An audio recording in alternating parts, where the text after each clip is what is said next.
Hello friends, આજે બનાવીએ શિયાળામાં ખાવાની મજા પડે એવા બાજરીના લોટના પુડલા. મનગમતા વેજીટેબલ નાખીને આ પુડલા બનાવીએ તો ખાવાની મજા જ કંઈક અલગ છે. દેશી સ્વાદથી ભરપૂર આ બાજરીના પુડલા મિનિટોમાં તૈયાર થઈ જાય છે. તો ચાલો આને ફટાફટ બનાવવાનું શરૂ કરીએ. આના માટે મેં અહીંયા એક વાસણમાં લીલી મેથી લીધી છે. આને મેં સમારી, ધોઈ અને સાફ કરી લીધી છે. પછી તેમાં આપણે લીલું લસણ લઈશું.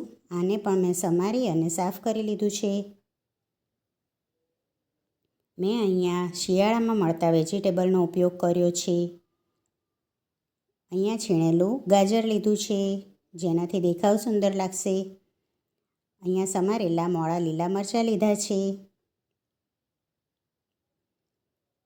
1 ટીસ્પૂન જીરું લીધું છે. થોડો અજમો હાથમાં મસળી અને નાખ્યો છે.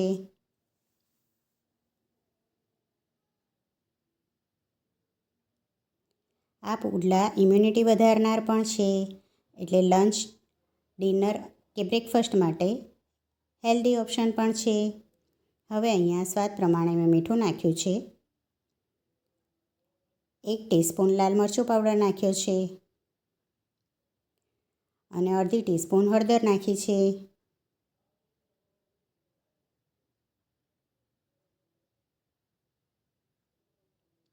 પછી પુડલાને સોફ્ટ બનાવવા માટે મેં અહીંયા 2 ટેબલસ્પૂન દહીં નાખ્યું છે. હવે અહીંયા બાજરીનો લોટ નાખી અને બધી વસ્તુ સારી રીતે મિક્સ કરી લેવી.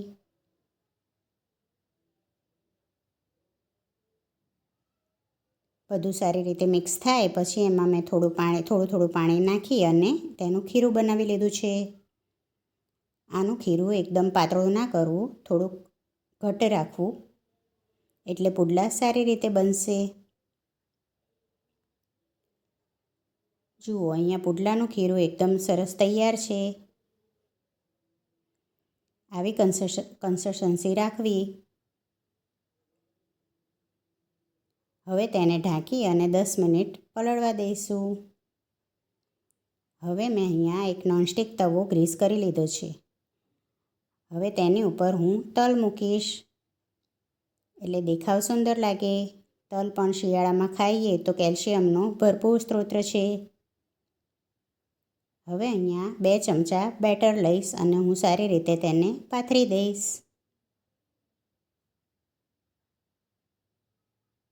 જો આ હેલ્ધી રેસીપી તમને ગમી હોય તો વિડીયોને લાઇક અને ફ્રેન્ડ્સ અને ફેમિલીમાં શેર જરૂર કરજો. અને આવી રેસીપી માટે ચેનલને સબસ્ક્રાઈબ કરવાનું પણ ના ભૂલતા. હવે પુડલાની કિનારીએ હું તેલ મૂકી દઈશ અને સારી રીતે તેને ધીમા તાપે ચડવા દઈશ. આ પુડલાને એક સાઈડ થતાં 2 મિનિટ લાગે છે. આ ઉપરની સરફેસ એકદમ કોરી થઈ જાય ત્યાં સુધી તેને ચડવા દેવો. હવે મેં તેને પલટાવી લીધો છે. તેને સારી રીતે ઉલટાવી પલટાવી અને શેકી લેવો. આ પુડલા શિયાળામાં ખાવાની ખૂબ જ મજા પડી જાય છે. અને મેથી, બાજરીનો લોટ, ગાજર બધું છે એટલે એક હેલ્ધી ઓપ્શન છે. અહીંયા હું બીજા પુડલા પણ બનાવીને તૈયાર કરી લઉં છું. કિનારીએ તેલ મૂકી અને તેને શેકી લેવા.